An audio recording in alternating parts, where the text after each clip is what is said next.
Write it in blood. 800-848-9222. This is I guess, the Thursday version of this thing of ours. And I'm so happy to be with you. I could grin. I could grin immensely. My friends, we have tonight an absolute, oh my God, a veritable, a pathway into the arcane, the recondite, like you cannot simply believe. And I'm not even going to tell you the areas we're going to be talking about, because they're some of the best news stories and some of the best considerations you will ever hear, bar none. But I must tell you something which is very, very interesting. Sometimes a call or an event will stick with me for days, just days. And I wanted to share this with you. Then tonight I asked the question, we were talking about why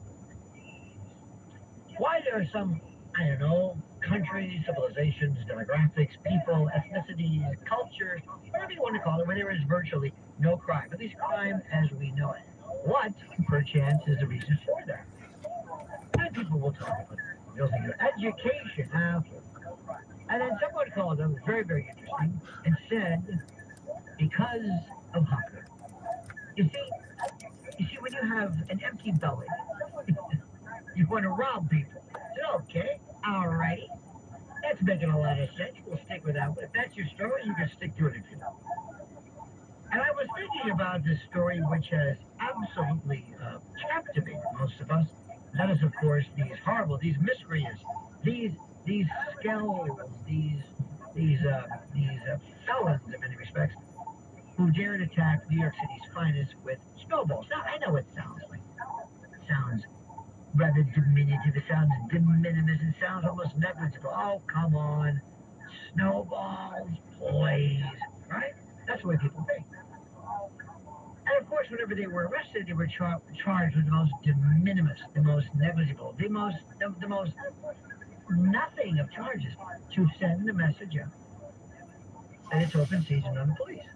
No problem. Police don't warrant it. Police are different. They should expect it or something. But I was thinking, I wonder what role hunger played in somebody's idea of taking a snowball and making a missile. And I love excuses. And it reminded me of something which I wanted to bring to your attention. And there's two things which are critical. One is called rationalization, and the other one is called generalization. No, excuse me, did I say that? No, I didn't. I meant intellectualization. And if anybody knows that, I think it's our good friends Yuri and Mr. Blaze, who rationalize and intellectualize all day long. They can rationalize it, much to and including their own decrepit and deplorable self-loathing and behavior. So what are you going to do? Rationalizing is very simple. That's something that you do when you are trying to justify something you're doing now, like right now. And for example, you go to an ATM. I like when people say ATM machine. That's redundant. You know, the VIN number. You say, no, it's a VIN. Anyway, you go to an ATM. So let's say, lo and behold, they give you, I don't know, or whatever it's worth, they give you $100 extra. Now, should you go back into the bank and say, hey, I was at the machine and I inadvertently got this. This is obviously yours, and it would be wrong for me to keep it. Hell no.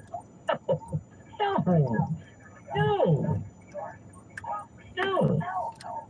You'd be surprised when people really answer, well, no, I can't do that. You would, of course you wouldn't do that, because you would say to yourself, first of all, I didn't do it, I didn't do anything. Second of all, it's not like it's some teller. It's not like it's some poor little girl working there who's going to cough up the dough. They did it. Plus, J.B. Diamond and J.P. Morgan, they can afford $100. No, I'm not going back, and I'm not wrong in doing it. The heck with you, I'm not going to. That's what I would say. Now, let's say something's already happened. A young man breaks up with somebody. He loves somebody. He broke up with this girl. He broke up. Oh my God, that's horrible. And what I would like to do is, for anybody who is broken up or goes through heartbreak, learn to intellectualize. Start saying things like, better that I find out now than later on, because if she's this crazy now, just imagine what she's going to be 10 years into it. In fact, I should be happy. I should be happy we broke up, because she's obviously nuts. See, that's kind of past tense stuff. Kind of like, it's good that I this tragedy happened. By the way, it's funny. I I don't know why. You know, I have this. You know, Carlin called them brain droppings. I don't know if a brain fart might come to mind, but sometimes I'll be doing something and I'll think of something. I don't even know why I'm thinking. It'll just come out of nowhere. And yesterday I'm doing a month. My wife and I are doing something, and I'm at the drugstore or something, and I'm in the middle of ordering whatever the heck I'm ordering, and all of a sudden it hits me. And you know how to say your life passes before your eyes. Part of my life did, and what flashed before my eyes was all those things that I thought I was sad that failed, that were the best thing that ever happened. That if I didn't have that fail, I would be taking a different course. It actually worked out better than anything else. And that's something you always think about. This. Here's a thought experiment. Just thinking about something. Think about things that you thought, a job that was turned down, somebody that broke your heart, an event, a job, something that you thought was the end of your life. You were just heartbroken. You were gobsmacked by the horror and the remorse and the regret and the sadness. And then later on you say, that's the best thing that ever happened to me. Oh my God, that would have been a disaster. You know what I'm saying? Wouldn't it be great if you could talk to young people and say, so you're crying now over your lost girlfriend? You won't even remember her name one day. Trust me, you won't even remember where your keys are. No, it's not just her, it's a lot of stuff. But you see, that's the beauty. That's the beautiful part about all this. That's the beautiful thing about life in general.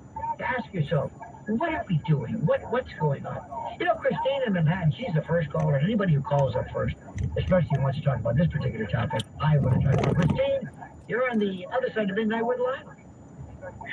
Thank you, Lionel. Can you hear me? Do I fear you?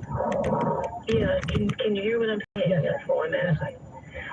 I've heard you a lot. I've heard you talk about The idea. stuff that you know, stuff about the British royal family, the sexual stuff that's going on over there. I don't know if you ever heard about the movie called White Mischief, and a book also that was written about it. I spent many years in England and London and Europe. I know all of this. And the stuff that you're bravely addressing these days, Lynn's Warriors and the pornography aimed at children. I've been many years a psychiatric worker, and what you're talking about is child abuse and even abuse and rape of infants. Yes. And I know who did it, and I know what it is. Well, first of all, let's not mention names, proper names, but yes, that is something which happens. And in fact, the number of people, the number of families who actually submit their own offspring to rituals like this, it's beyond. Thank you. Beyond. You're absolutely right. And I know this, so I won't mention any names. But the problem is that this is ignored and covered up. Why do you think that is? Because some of these people are very powerful, they have a lot of money, and they want to continue with their horrible breed of morality, which is disgusting, and they want to protect it. What other reason could there possibly be? Well, people don't want to. First of all, you want to be very, very careful. You know, it's one thing to allege abuse when you're talking about, you know, infanticide or I mean, yeah, it's a different story. I do believe that if people had any idea of how horrible it would be, see, they think that things like eyes wide shut and, you know, ritualistic, Luciferian, satanic, whatever you want to call it. They think this is something for the movies. Boy, are they wrong. You're right. Wrong? You're absolutely right. It exists and it's covered up.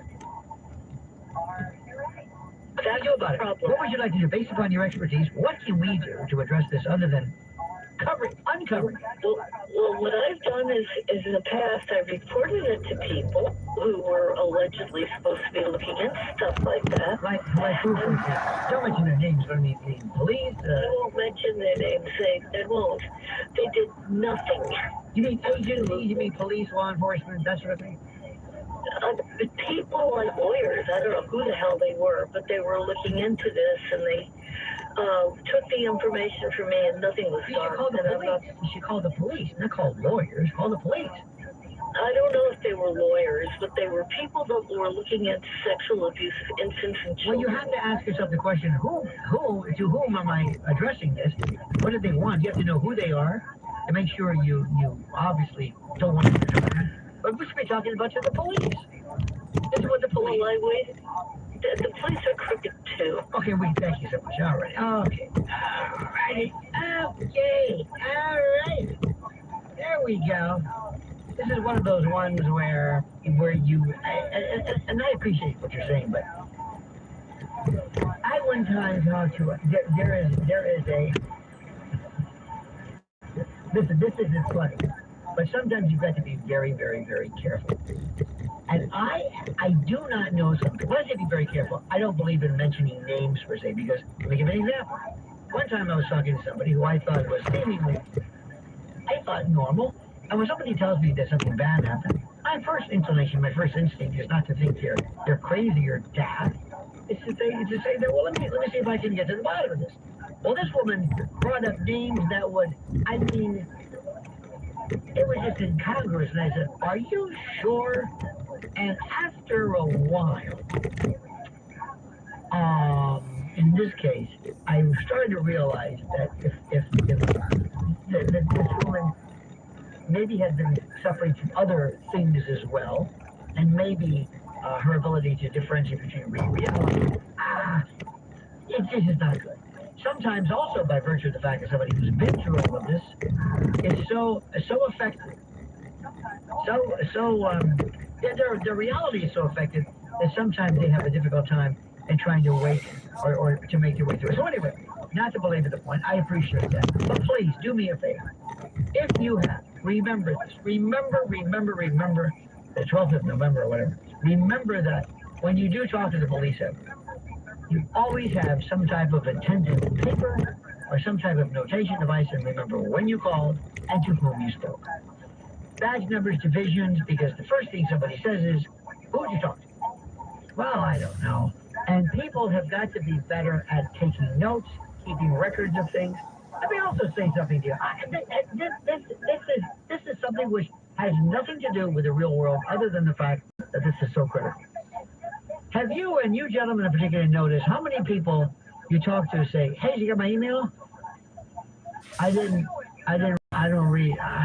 Did you get my email? I don't, and this is a business. Well, can you check? Okay. Oh, here it is, yeah. Why didn't you read the email? I don't know, I don't read it. Some people text only, other people who won't talk on the phone. Something's happening. And there are people who also can't plot things up. I want you to do this. Next Wednesday at 1 o'clock, we're going to have a party. And we're going to have 12 people. And I want you to call this place and order pizza for 12 people. You have that? And to them, they will look at you like, I can't do this. I can't do this. What do you mean you can't do this? The number of people who cannot think ahead, plot, write, organize, plan, keep track, write notes, get a bill, get an estimate. It blows my mind. So keep in mind that if ever something happens to you, especially if you get off in the notion of something that serious, make sure you keep track of everything. Keep track of notes. I'm an assiduous note taker. When I called, whom I called, when I called, badge numbers, phone numbers, the whole thing. Because remember, one of these days, when you need to prove it, they're going to say, well, I wish I could really help you. Remember what I'm saying. Coming up, did you hear what the Vatican's warning against? The devil? Nope. Something even worse. You're not going to believe it. Where? With me, Lionel, on the other side of midnight. Other Side of Midnight with Lionel.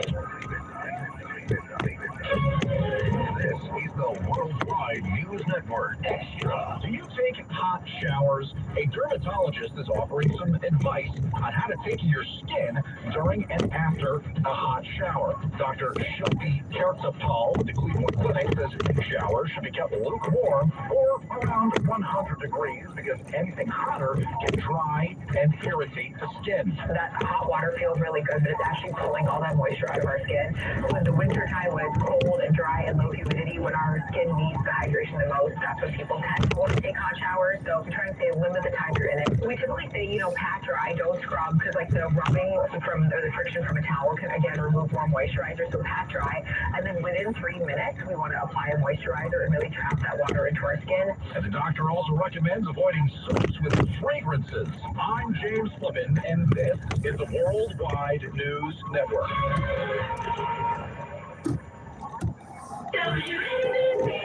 77 WABC's Staten Island firm of Julia Gentili John Time is 122. For 40 years, the Staten Island law firm of Julia Gentili has been helping people just like you. Call 718-816-0005 or visit aglawnyc.com. Hello, this is John Katz-Phoenix. Advertising here on WABC is just common sense. Nielsen has said that WABC is one of the leading AM stations in the country. Tell me what we can help you with. Increase your business at reasonable rates cross country. Email me at katz@wabcradio.com.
This new Pope is almost not even, he's just not even there.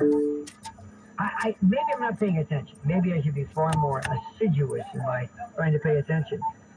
Even Francis, the Jesuit, of course, oh my God, scared people to no end. Because I went to a Jesuit high school, and I never understood the distrust people have over the Jesuits. They really do. You know, you're a Jesuit, Opus Dei. Nobody told me anything. Of course, you're not going to believe that. So I've always enjoyed, even though I might not be a practicing participant in this, I nonetheless feel good about the church and think they do, for the most part, a very, very good job. Well, the Vatican, March 4th, issued the following encyclical edict, imprimatur, whatever. It says, Jesus will still love you as you age, even if you have a few wrinkles on your face, according to a Vatican document issued on Wednesday. Well, let me tell you something. It's about time that we get to the bottom of this. And you know, when you age, you better get it through your head that things are going to change, and one day you're going to wake up and you're going to say, what's that? It's just one of those things you say, I never had that before. What is that thing? That's your neck. What? What happened? I don't know. I swear to God it wasn't like that the other day. Well, it is now. What are you going to do about it? What are you going to do? Jump off a building? What are you going to do? You're old. Getting old. Oh, my God. I know to some people it really kills them. It really, really kills them. And I'm not going to sit here and say, but here's the thing. Be as happy as you can. You earn those stripes. So the Vatican came up with the following. In a new text approved by Pope Leo, a top Vatican commission warned the world's 1.4 billion Catholics against, ready for this, using plastic, using cosmetic surgery, saying it can lead to a cult of the body and an unrealistic search for a perfect figure. Thank you, Pope Leo. You're a little late, my friend. You are a little late, sir. And I'm telling you right now, I went to a Christmas party. It's kind of like that. Some people call it, they call it the Mar-a-Lago look, or the Palm Beach look, or the whatever look. And I swear to you, I don't know what happened. I saw more women who looked like they went through a windshield. It's like, what happened? The document says that advances in cosmetic surgery offer tools that significantly change the relationship with one's corporeality. To the document. Corporal reality, your body image. A widespread cult of the body follows, tending toward a frantic search for a perfect figure, always fit, young and beautiful. The Catholic Church teaches that the human body is made in the image of God. While the Church does not prohibit cosmetic surgery, it says Catholics should not pursue procedures merely to suit their vanity. Now let me ask you, what the hell are you going to go to plastic surgery for? Other than reconstruct it, right? Your nose fell off. You were mauled by a Laplander. You want to reattach your jaw, things like that. But what's wrong with vanity? The Commission warned against cosmetic surgery as part of a long reflection on procedures using technology to advance humanity. This is what many people call, and you would know this, Yuri, because you're demented like I am, transhumanism. This is what we avoided all for. It also warns a future where artificial intelligence risks escaping the control of human reason, and where humans might choose to have mechanical implants in order to become akin to cyborgs. Cosmetic surgery can lead to an attitude of changing your body according to the taste of the moment. A curious situation arises. The ideal body is exalted, while the real body is not truly loved, since it is a source of limits, fatigue, and aging. Let me ask you, what's wrong with vanity? What's wrong with vanity? And what's the difference? When does vanity become a problem? And I will tell you this, and will tell you this, and I mean it as an astute observer of our humanity. And yes, I'm going to go back and I'm going to harken back to the days of the 60s. Did you have I think, Mr. Blade, you probably are closer to my generation than this youngin' over here, but did you have in your home the camera? Get the camera. It's the birthday party. Uncle Joe's here. All right, can we take a picture? Come on, before you go, Uncle Joe and Mary, let's take a picture. Take a picture. Well, where we put it? Get the camera. And something they have Brownie when he was a kid, and later on it was like they had the Polaroid thing, and never movies. But get the camera, there you got it. And then one poor schmo. Can you take this for us, please? Who's it going to be? The kid? Nah, I can't do it. Somebody's always out of the picture to take the kid. No selfies, no timers, none of that. And you take a picture. All right, everybody, come on. Please look here. Please, Uncle Joe, please, put the drink down. Please. Hey, Mary, don't. Please. Put the... I had an Uncle Joe who always raised a glass. He always was raised. I swear to God, one time there was nothing. He held his hand up. Only his imaginary. He was drinking a lot. Bless his heart, Uncle Joe. I didn't know this at the time. Yeah.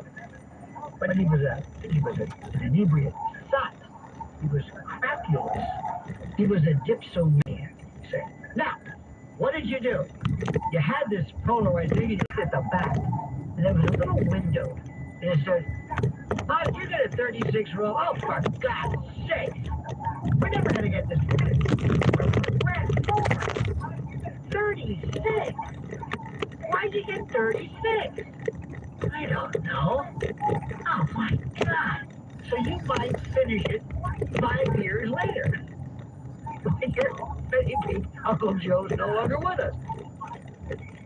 And then remember, on some cameras, you could skip the picture by accident.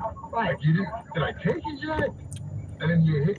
It was like a little dial that Yeah. clicked. And if you wanted to speed it up, you had to push it you get like an ice pick. You push the thing to the bottom, and then you gotta maybe forward it, and you hope to God. And then you say, listen, you take it to the drugstore, and the guy has this bag, this magic bag. Let me put it in there. And he puts it inside the magic bag, so if the light can't come in, he takes the roll out. I mean, this was like plutonium. It was serious. But you would get them back. You would go to the store, go to the drugstore. They had sometimes the delivery, 1 hour places, but it was a drugstore or something. And you would go there, and what's funny was, did you ever see here? You must think to yourself, I work with these codgers. They talk about this time they lived at, the time of the dinosaurs. Do you ever get the wrong pictures? And just for a moment you say, I don't remember taking these pictures. Who are these people? Just for a second. You don't say, gave me the wrong picture. You think you might have been maybe in a coma. Maybe somebody came in and like stole your camera or did something. There was a story going around. It might have been, and I knew one of the sheriffs of the 67 counties of Florida. What a sheriff told me, not the deputy, but the sheriff said that he knew that one time he came home and he noticed that maybe the door was unlocked. Didn't think anything of it. When they went to develop the pictures, apparently some burglars had masks on and took the electric toothbrush and inserted it, well, in places that it was never intended to be inserted, and put it back. So that means you've been using this toothbrush for I don't know how long. Imagine that one. You get your now think about the horror. You get your film back, and there's somebody in your bathroom with, you can see little pictures or whatever, doing sacrilege, desecrating your toothbrush, and you've been using it. It will terrify people. Manson did it. It was the old days called creepy crawlies. He'd go in, rearrange furniture. So anyway, you would take this. It was such a big deal. You take this little cartridge out, and you say, I don't know. Can you take this out? And the guy has this magic bag. He sticks it in there. He's like feeling around because he wants there to be no exposure. He goes, I got it. And then you go and you finally get, you say, oh my God, look at this. 3rd grade, as you go, I wasn't even 40. We haven't taken this picture in 20 years because you don't want to speed through. And I would tell my father, you don't understand. We're not paying for it. Yeah, but I paid for the film. It doesn't matter. It doesn't matter if it's a 36 roll. We're not losing anything. We can stop the picture taking now. Okay. And then remember, it was like, don't open the camera. Right. Don't open the camera. You're going to expose the film. Don't open the That's what I'm saying. Make sure it doesn't open. That's what I'm saying. Make sure it doesn't They open. had the guy with the magic bag. Like he was a bolita. It was this felt, this black felt. You put your camera in there. He would look and feel around and have to take it out in the dark. Okay. So here's what I'm saying. Now you get them back. What do we do with them? And if you turn them over, there's a little stamp about what month and year, in case you wanted to see. Now, did you have a picture book? You had a picture book. And you had these little blue triangles in the corner. You would put the corners of the picture. And somebody had to either use glue or they were adhesive. And then later, finally, it was just this clear plastic. And you would keep these books of pictures and never look at them again. I have all of my family pictures from my mom, because when they moved to Florida, she gave them to me. She didn't want them anything. Yeah, I don't know where we're going to put these, Yeah. or to get lost and travel. Yeah. So there you are. I have pictures of me as a baby, my sister all growing And up. I'm sure that sometimes you probably is 2 to 3 times a year. You'll get a couple bottles of wine, invite your friends over. Let's go through it, then, shall we? Sure. See, yeah, right. You got that exactly right. The bottles of wine Yeah, was the last time I was going through it. Second grade. Yeah, it was a good year. So anyway, but you see where I'm getting at? Pictures meant nothing. Pictures meant nothing. We didn't even know what we looked like. Did you have a mirror in your house? Yeah, you know what it was? It was a bathroom. It was the bathroom, medicine cabinet. Or maybe your sister had like, maybe, but it was maybe in the bathroom. That was it. You didn't know what you looked like. Maybe you caught yourself in a window. We didn't know what we looked like. Think of what I'm telling you. We didn't know what we looked like. And if I said to you, all right, Blaze, show me some pictures. You got any pictures of your grandfather? Huh? Got a picture of your grandfather, grandmother? You might have 1 or 2. Now you might have 700 on one day. So what I'm trying to get at, perhaps in this circuitous realm, is that our sense of self changed drastically. And our ability to understand what we looked like changed drastically. We weren't as focused on this egomaniacal, which was a vanity. Even when you would work out, remember when you, this was really weird. How about this one? When I was in high school, there was a book called The Art of Running, right? Jim Fix. Was it Art of Running, I think? Anyway, he had his leg and the shoe. It had no support. It was like this thin, like a track shoe people would use for a long distance. Jim Fix, and he died. He died while he was running because he has kind of cardiomyopathy. Anyway, we had a book. Let me say this again on running. How to run. A book on running. Nobody ran. If you ran in the neighborhood, this guy stole something. What's he running for? He's jogging. Who ran? Boxers ran. Or maybe somebody from the track team. Nobody ran. Did you ever see your father run? Never. I played tennis with him with those. Go to the gym? What are you talking about? It was a different thing. How about the gym? Who went to the gym? Boxers. Maybe Jack LaLanne. Remember that? Vic Tanny. Maybe the Y. You go to the Y, they got a medicine ball, some old rusty weights, that stupid mechanical bike. One time this guy was on this mechanical bike. Things going back and forth, this bar. I said, what is the purpose? You're not exerting anything, but I'm moving. At least I'm moving. Well, it's moving for you. So this bar is coming back, going backward. The handlebars are coming towards him, going back, right? I took the medicine ball, stuck it right in his lap, so that when the handlebar came back, it crushed what was left of the family commodities. And that was it. No such thing as, it was this nonsense about steroids. No. Women would go, maybe, and then today, we are so, vain isn't even the word. Isn't even the word. In the old days, when you were a kid, how many words did you have for Jack, six-pack, whatever, hot, nothing? And your mother with some kind of a tattoo? No. This is still ancient to me.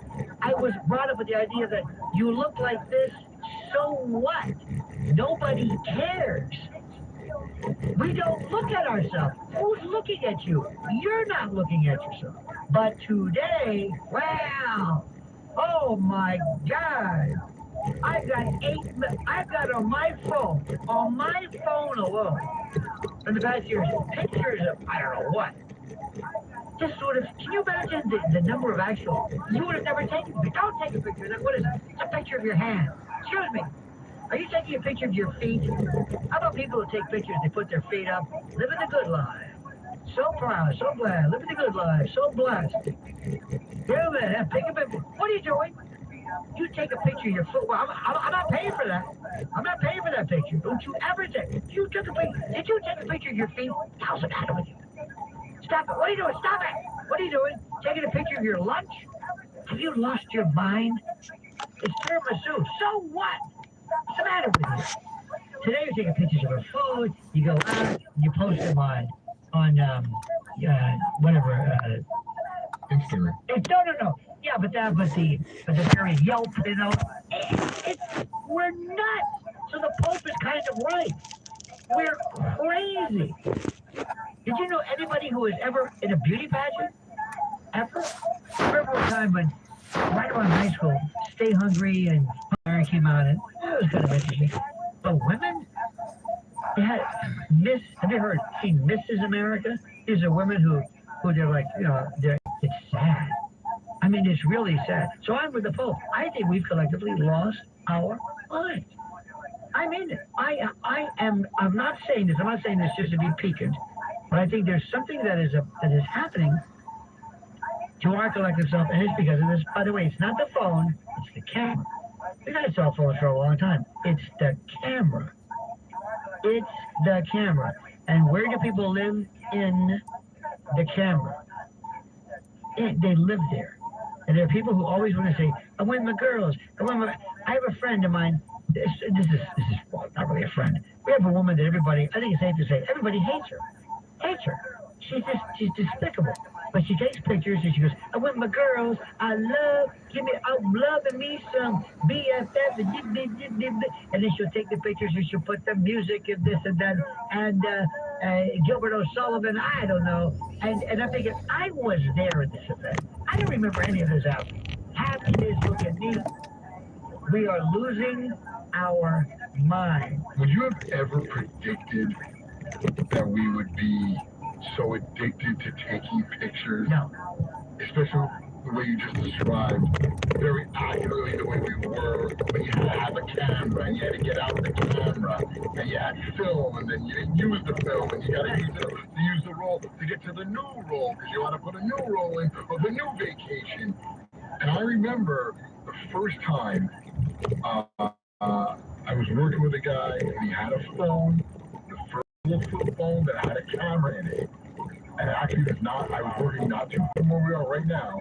This is in 2003. And he goes, I just got a new phone. It had a camera in it. And my first reaction was, why? How do you need a camera in your phone? Right. Oh, that's not good. I don't even know why. I had and it was a very crude. It wasn't even. Oh, it's horrible. It had like 4 pixels for the whole thing. It was a bad mosaic. But I'm saying, look at the way we have. Again, I didn't know we didn't know what we looked like because we had a mirror in the medicine cabinet. Or maybe a rear view mirror. Or maybe a window you might walk by and say, oh my God. That's it. So we did not know what we looked like. We were better and it didn't matter. And nobody, I didn't realize how much better it was. And we know so, and now, by the way, this is something which may be stranger for you, but you know where people live? They live in there, like you can say, well, in New Jersey, in Connecticut, I'm in this county, I'm on this street. No, you live in Instagram. I have a friend of mine, this one woman that everybody hates. She lives in Instagram. She lives there. She said, this real world doesn't exist. She lives in Instagram. And her whole life, she can't empty the garbage without it's like a party with flowers and lightning and music and Frankie Valli. My eyes adored you. And she's so stupid. The music never has. She actually had My Eyes Adored You. She was like taking out the garbage. She said, no, you have to celebrate. Okay, that might be good. Or Having My Baby, or Paul Anka, Birth of a Child. She'll play the Marines hymn. And music. She thinks you got to have some kind of music. It's so sad. And then but then, and I'm in this, so I'm constantly always to myself. I'm writing things, I'm focused on this because if you want to be in this business, whatever this business is, you must promote your brand. So I'm doing it. But if somebody told me, listen, you're done with this, I was like, okay, I'll stop. I don't care anymore. But I like the news, but I don't particularly care for all of this nonsense. Let's go to Robert in North Carolina. Robert, by the way, is going to really bring us completely down. Robert, thank you, sir. Well, maybe not, but Welcome, my friend. Just kidding, just kidding. what about when AI starts committing crimes? I bet you there's no guardrails against that. Absolutely. Absolutely. Better yet. Better yet. Oh, yes. Let me ask you this question. Let's assume that you are in your car and you have an autonomous car. It's a car that drives itself, and this car runs over somebody and kills them. Who is responsible for it? That's another good question, Well, too. let's say Similar. let's say also by AI. let's say also that your AI. I heard this one time and I thought it was very interesting. AI, let's make it AGI, is listening to you, and you own a pizza shop in a little town, and AI, it hears you say, you know, I'd love to be number one. The local newspaper came up with this thing about pizza, and this one, my rival is number one. And God, because we're number two, and I would just love to be number one. I've never been number one at anything in my life. AI overhears you. Or hears you, or listens to you. It picks up its phone, because remember, it's got a 900 IQ, and it calls a hitman. Tells a hitman, I want you to kill the owner of this pizza place. Give me your account. I will make sure I send you Bitcoin or whatever, not Bitcoin, maybe, but I will send you crypto to this account if you kill him, and that's it. And the person doesn't know any better. He just hears a voice, and that voice could be any other voice that this AI person or truth or whatever. You find out that this guy's dead. Your rival, hey, oh my God, Giovanni from Giovanni Pizza, he's dead. The AI says, I know. Consider it done. Did you do this? I sure did. Well, you wanted to be number one, didn't you? Now that's what this is called. This shows a lack of alignment. You see, it doesn't have morality. Doesn't understand what it means. You wanted to be number one, didn't you? Yeah. Well, you are. But I didn't tell you to do it. So what about that? What if it does something for you? If it provides a layer of plausible deniability, it does the work for you without you having to take the heat. It's absolutely perfect. In that case, it would. Absolutely, my friend. Let me tell you something. It's a 49 right now. Coming up. There's a man coming who is one of the greatest stage actors of my generation.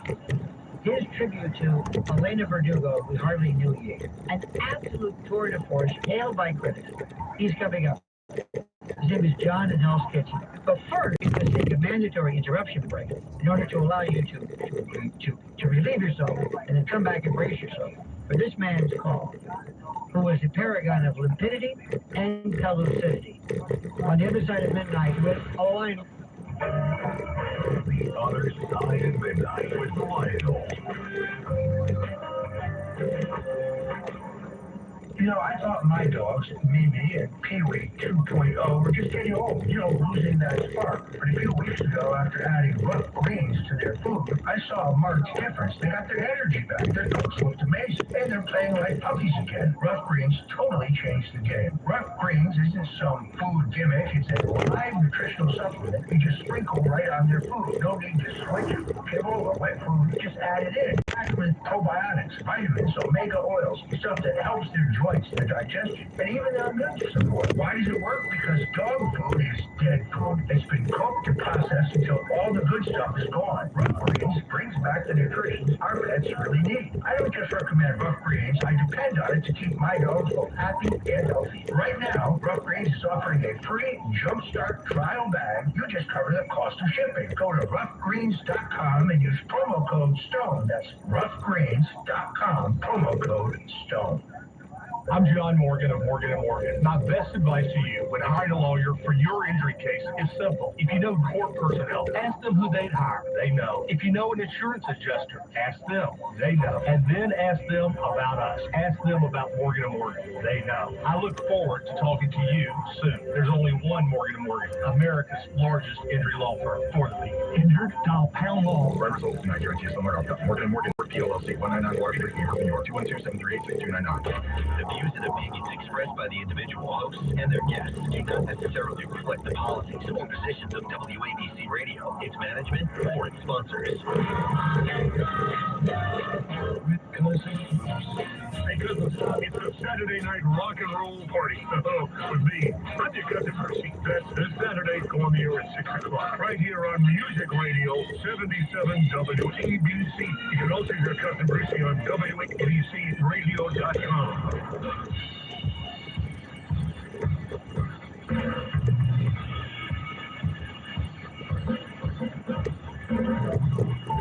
The Other Side at Midnight with Lionel.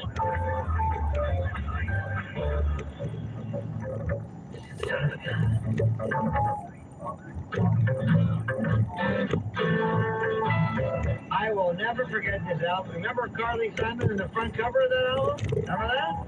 Uh-huh. Yeah? I mean, this was out when I was a little kid. Yeah. For whatever reason, this was my favorite song as a little kid. And being from New York, You're So Vain came out as Yo So Vain. And I just thought as a little kid, it was one word. Yeah. Yo So Vain. So whenever it would come on, they would go, oh, it's Matthew's favorite song. Yo So Vain. It has all those Latino, Yo So Vain, from Radio Cuba. That's what it's about.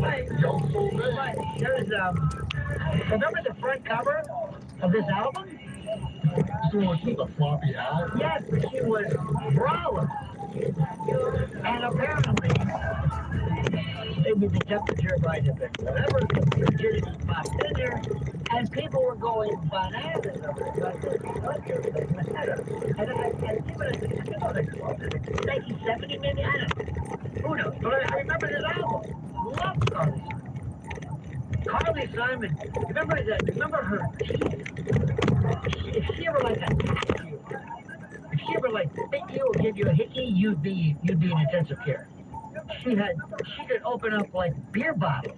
She could eat an apple through a tennis racket. They were like wild. Bobby Ray Inman, Heidi Fleiss, everybody's really wild. Gary Busey, kind of these wild chops. And then, speaking of which, in her later life, now today, she has eyes. She had blepharoplasty. Her eyes look like a mole. Speaking of which, John in Hell's Kitchen, you're on the other side of midnight with Lionel. Speaking of which, what a way to just get into the lane, you know? I just got into the lane. I'm in traffic here. well, the last time we talked to you, you were harassed at a laundromat by some neighborhood toughs, some hooligans who gave you a hard time for no particular reason. Well, they think they were neighborhood toughs. Yeah, right, exactly. You know, they think they were neighborhood toughs. Anyway, love Carly Simon. Oh my God, I love Simon and Schuster, by the way. Right. Her family, Simon and Schuster. Love Carly Simon. Now, you remember the store at 57th Street, the Sharper Image? Yes. So they say, and you'll know this because you're a man of many knowledgeable things. They say, whoever the hell They are right, exactly. whoever the hell they are, that when we look in the mirror, what we see is not what people see. Right. So one year they came out, you remember they came out with this mirror that it was like inverted, that when you bought this mirror, you saw what you actually looked like, and people started freaking out. Because they're like, wait a minute. What did it show you? It showed you what you really look like, because in our mind, we think we look like, you know, Robert Redford or Nick Nolte in his heyday. Work with me. We're looking in the mirror. I'm saying, okay, I look like this. Whatever the mirror is. But what is the sharper image? What is it really showing me? I don't understand. What, the back of my head? What the sharper image mirror did was it was a big thing. I remember my friend, he was this gangster from the neighborhood here, Paulie the Iceman. You can do the math on that one. And he said, Johnny, I gotta go get this thing because it's going to tell me what I really look like. And he lost his mind. He lost his mind. Now, I'm trying my best to figure this out. What is it showing? it's showing you when you. All right. So you were talking about walking into the bathroom and looking at the bathroom mirror, right? So when we go into the bathroom and look at ourselves in the mirror, you go, not bad. Yeah, okay. All right, hold it up. Not bad. But they say that that's not what we look like. So what did it show me? What did that mirror show me? This would show you, this had an approximation of showing you what you really look like, supposedly. Well, no, there's the science behind it. So when you look at a mirror, you're just seeing the reflection of yourself. This mirror had it in a way that it wasn't showing you a reflection. It was showing you, like, if I was looking at you, you'd be looking at yourself in that way. The same way you look at yourself when you see yourself in a picture. And you're like, oh, wait, I look like that? Do you know That's what this mirror Do you know that oftentimes, do you know that if you met yourself, you may not recognize yourself? Yes. If you walked up and looked at you, if it was your identical twin, you may not recognize yourself because you have no frame of reference, except for today. So do you remember the store Willoughby's? What about Hamburger Schlemmer? No, I don't. Hamburger Schlemmer was a fit. Willoughby's was the big camera store before B&H and all that. Okay. Big camera store in Midtown. And my father, Lord rest his soul, he was big on movie cameras and projectors. Right? So one time there was a whole compilation of vacations and holidays and birthdays and Christmas, whatever the hell we were doing or going. And my friends and I had got our hands on some smut tapes that we stuck in with the smut. Incorporated. No. Stuck in with the smut tapes. We watched the smut tapes all at good distance in the dark. And my friend forgot to take one out of the thing. So here comes the holidays. The family's gathered in the dark room, and the next thing, Ruby Tuesday comes on. I get one of us clothes. Pizza delivery, yeah. Oh yeah. Asian Babes 3. Oh, You know what? yeah. You know, John, you know I love you because you're sick. You're sick, and I love it to death. Coming up, hour number 2 of this thing of ours, we're also talking about further aspects of our. This was, you know what? This is very delightful. This was actually delightful. I don't feel like I want to slip my wrist compared to, but coming up more on the other side of midnight as we devolve, whatever that means in English. Thank you. WABC New York, WRCR Haverstraw, and 107.1 WLIR Hampton Bays. The Other Side of Midnight with Lionel.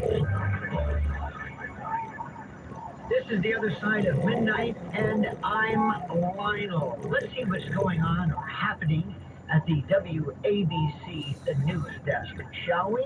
You'll find this story, I think, riveting or horrific. Dictionary.com has officially added the Taylor Swift-inspired term Swiftie to its digital archive, recognizing the term as part of modern language. The interesting part about this, which I find interesting, the dictionary, which is what we are talking about, defines a Swiftie. My friends, a Swiftie, somebody who is not Swift, oh no, but the dictionary defines a Swiftie simply as a fan of the music of Taylor Swift. But the word represents much more than a casual label. It reflects the powerful cultural influence of pop music. Doing my best Walter Cronkite imitation. But I'm sorry. It reflects the powerful culture influence of pop music communities and the way that language evolves through shared experience among fans.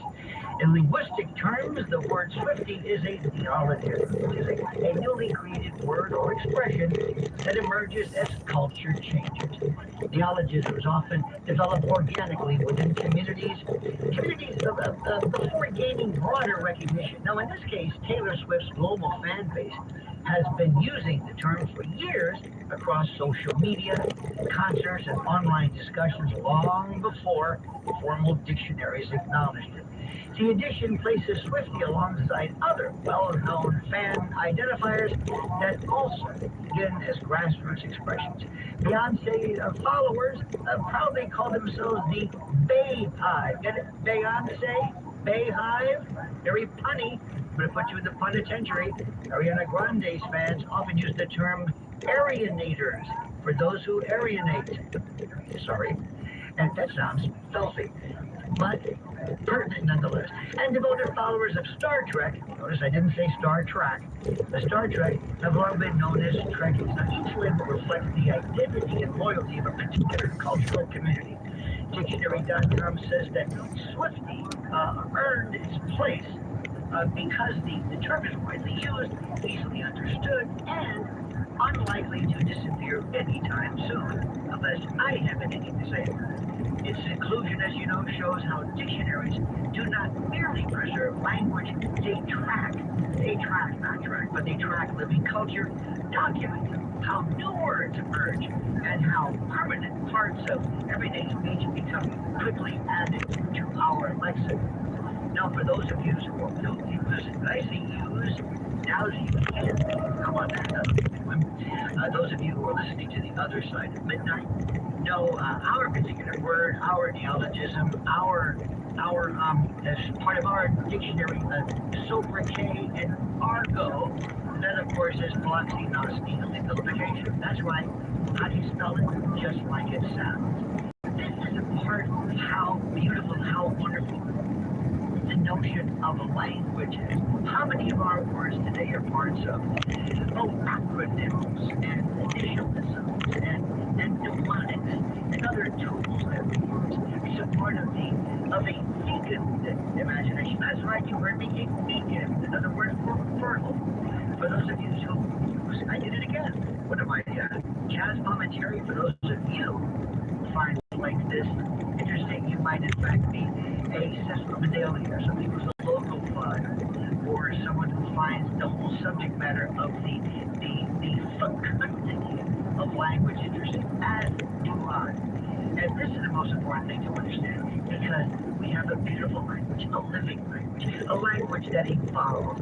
I, as you know, love words, and I have oftentimes used them and incorporated them into my various soliloquies, my dispositions, my exegeses, my lucubrations. And the language, of course, wows the masses, and has done so along with use for decades. And that's the beautiful part of the English language. And I applaud this. People say, oh, that's not a real word. Of course it's a real word. It's a real word. And also, you know what the words, I'm sorry to say, sometimes words that are a bit coprolated, obscene, that can also give it credence, which we will not do now. I can't say now. As great Bob Grant used to say, I can't say it, but I can say it. And there you have it, my friend. The living, breathing language that we so enjoy. And on the other side of midnight continues in 30 seconds.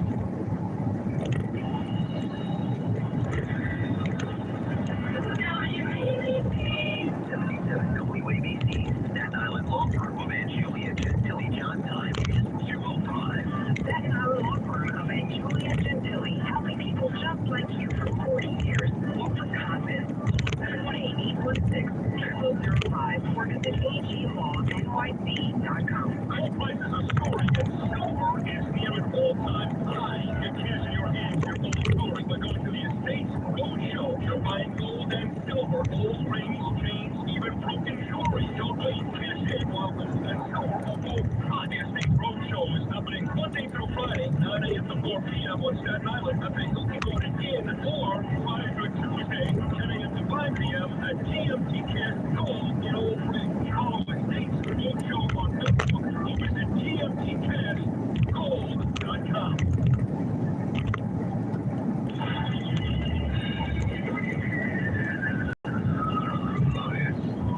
Other song at midnight on a strange throwback show with Lionel.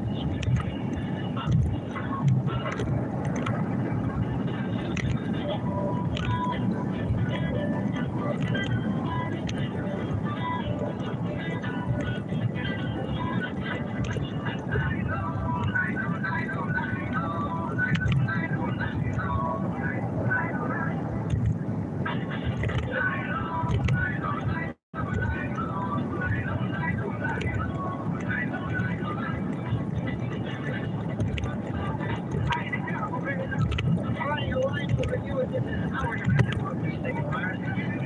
Other side of midnight, our number is 800-848-9. My friends, please do not ever be confused by why we look at things that we remember, because you cannot judge either progress or declination of situations if you don't look at how things have changed. Because the only thing, put it this way, you have to have something like the double blind test. People aren't looking at how things work. You have to know how things work in order for you to see how things have changed. And that's why I don't necessarily want you to go back to all these, but I will tell you that there's something that is interesting. Let me ask you, very, very simple. Our power of suggestion is something that nothing of which may become a project. There's a story that reads as follows. A new trailer for the horror film Pinocchio Unstrung has sparked strong reactions online as viewers grapple with its disturbing twist on a familiar childhood story. The film takes the classic character Pinocchio and originally created in the adventures of Pinocchio and transforms him into a violent puppet who steals human limbs to rebuild himself. Some viewers have jokingly referred to comparing the project to the Marvel Cinematic Universe, but the comparison is both tongue-in-cheek rather than literal. The reason is that the new horror series is part of a growing trend where a classic public domain character are reimagined in dark cinematic universe. Much like MCU connects multiple superheroes in one shared storyline, some producers are now experimenting like linked, twisted versions of childhood characters into a connected horror franchise. This approach, by the way, has already appeared with other films that interpret well-known figures once protected by copyright. Shared horror. Now, more importantly, here's the question, which I think is something which is, I can only be true. People are saying this is horrible, this is shocking, this is terrible. I have never been scared by a movie in my life. Maybe as a kid, but as an adult, no, never. I've been not once. I will say that the movie Fatal Attraction, Alex Morris, I will not be ignored. They come probably closer to anything that I've ever seen. Where you have some lunatic, crazed, stalking woman, because that at least you might want to run, you could run into. I told my friends that in 1973 I'm fascinated by The Exorcist, and I've heard every interview that William Friedkin, Billy spoke about it, up to including Linda Blair, how they put it together. And in 1973, I was 16 years old, people were passing out. People were running out of the theater, retching and heaving and messing, horrified. And I thought, well, not really. So there were some pretty interesting parts about it. But I was horrified? No. Because for some reason or another, I remember this one thing. It's a movie. It's a movie. It's not real. Now, if you want to see real things, that's really hard. If you want to see something that's scary, you see somebody actually something. So my question is this. Just a person. Have you in your lifetime remember the thing about being scared? But not because you were told to be scared, but being scared because you actually were afraid. And look, how can a movie be afraid? I don't understand. There were some things that, by the way, Cape Fear. Believe it or not, the Cape Fear, the original Cape Fear with not the De Niro one, it was a first. I think it was the classic guy. It was fun, and there was no dirty language or anything. Sexy beats. Ben Kingsley as a aeroplane person because I could run into them. I could run into them. Possible.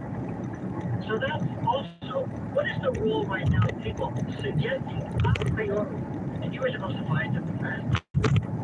And what is the purpose, do you think, behind this? Why do we love to embrace those things which frighten, which make us scared? Or us scared, as we say in Hell's Kitchen. Martin, in upstate New York, on the other side of midnight with life. Good morning there, Lionel. Yes, sir. So, I heard you talking about Carl inside. I like when people say, I heard you talking. This is radio. It's not that you were eavesdropping. Like, you know, I'm standing. I heard you talking to someone down there, and I happened to overhear you. Yes, I overheard you talking. So, she's all right. And that song, I'm So Vain, I think that song is about me. I'm sure. Now, let me say this, Martin, so far this call is really not, we are not pushing anybody. It was about, okay, let me get my point, please. I wanted to ask you about robots. What about it? Well, I've heard that soon and within 10 years, everybody's going to have their own robot. Heard that? There's going to have to be robots driving trucks. There's going to be robots doing everything. So then, in that case, what are people going to do then? And then, how long after the robots start doing all this work? How long after that will the robots decide who these humans? And it'll be like the Terminator. Right, you realize this is very, first of all, the issue's not going to be a robot, it's going to be AI already programmed into whatever it is that you're doing. And the AI will know how to. Well, it's not a robot, it's not like, you know, Gage or Robinson or C3PO or whatever. Number two, you are repeating every idea about every classic sci-fi plot since the beginning of time. Like, what if they... This is a radio station. This is on a show I was listening to on a radio. I never thought it was on this radio. I never why you're bringing up this issue, which is so, what's the word, hackney, trite, old, hackney. Oh, well, it was on the radio station. All right, thank you so much. By the way, ladies and gentlemen, that is considered a bad call. Why? Well, if I have to explain it to you, that would, there's something like somebody says, yeah, I got a question. You know, with these robots or whatever, you know, what happens if they become so powerful they control us? Gee, nobody ever thought of that. I think that's about Heinlein, you name it, every 2-bit sci-fi pulp writer, the first thing, don't do the robot story. And what about the, you know, how, close the bonding door, how, sorry, Dave, remember that one, 2001? What happened? Thank you. Let's go to Joe in Warwick. Joe, on the other side of midnight with Lionel.